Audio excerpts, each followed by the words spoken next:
Why does Port Orleans Riverside feel completely different depending on your building? Why does transportation here make or break rope drop? And why do two people stay at this resort and walk away with two completely different opinions? Today we answer all of those questions and more so you don't make the same mistakes that I did. Here are 8 things I wish I knew before my first stay at Port Orleans Riverside. This is a big one, especially if you have strollers, a lot of luggage, or anyone with mobility issues. Alligator Bayou, which is the rustic side of the resort, doesn't have elevators, and dragging luggage upstairs after a day of travel is not fun. If that matters to you, request a first floor room in Alligator Bayou or request to stay in Magnolia Bend, which is the mansion side. All 4 mansion buildings have elevators. But if you do end up on the second floor, just know that Bell Services can help you bring up your luggage. And while we're comparing one side of the resort to the other, another thing people don't realize is that Alligator Bayou rooms sleep 5 people, while the mansion rooms sleep 4. That extra sleeper means that you give up some storage and open space, which is why the mansion rooms can feel more open. Most people know that Alligator Bayou and Magnolia Bend are on the same bus route, but here's what they don't know. There are 4 bus stops at Riverside, but if you're trying to make rope drop, only one matters, and that's the West Depot. It's the very first bus stop on the Riverside route, and I'll tell you why that's important. Many people don't know this and just head to the South Depot near the lobby, but by that time, the bus has already been to 3 different stops, so a lot of mornings it could be full. Not good if you're trying to race the clock for rope drop. The West Depot also comes in handy when you and your family are exhausted from a long day at the parks and you don't want to sit through 3 bus stops before getting off at the lobby. Trust me, at 11 p.m., midnight, sometimes later, those 3 stops can feel like forever.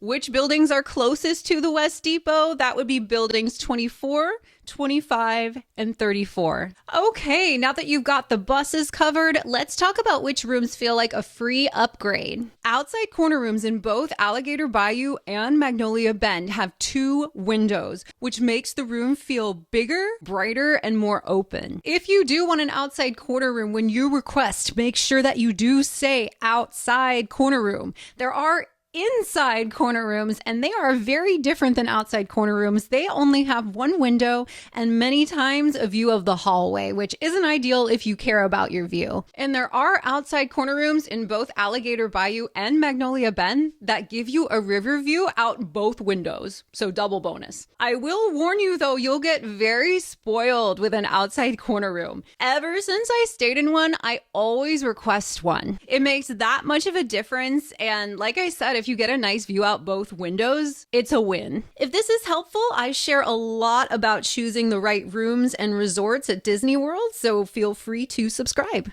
Okay, the room is one thing. Location, that's another. Preferred rooms are much closer to the food court. A lot of people ask if preferred rooms are worth it, and if convenience matters to you, I'd say yes, especially in Alligator Bayou. In fact, some rooms can be about a 10-minute walk to the food court. However, some are so close to the food court that you can see its doors right outside your window. That's a big deal for early mornings or late night snacks. Just to give an idea of how close the food court is to one of the preferred buildings, I'm standing right next to building 27, and the food court is right there, which really is a short walk considering the rest of the resort is so huge. The fact that you can even see it from the farthest away preferred building says a lot. And speaking of the food court, buying water bottles at Disney can add up quickly.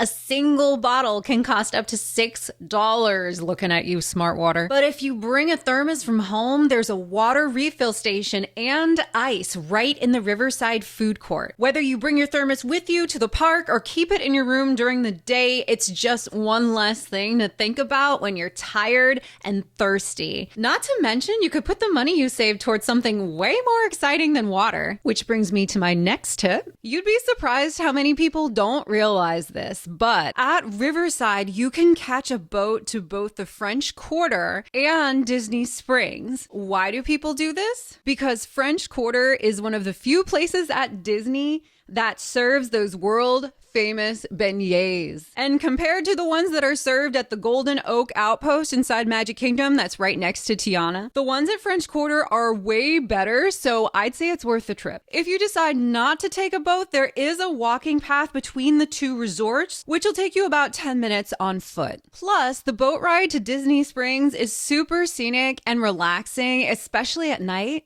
And you won't have to worry about waiting for a bus or driving up 6 floors in a parking garage. This next one surprised me the most. If you stay on the outskirts, you might miss what this resort really is. The first time I ever stayed at Riverside was in 2011. We stayed in Parterre Place, which is the farthest out mansion, actually the closest one to the French Quarter. And we didn't really explore the rest of the resort because I honestly didn't know what was there.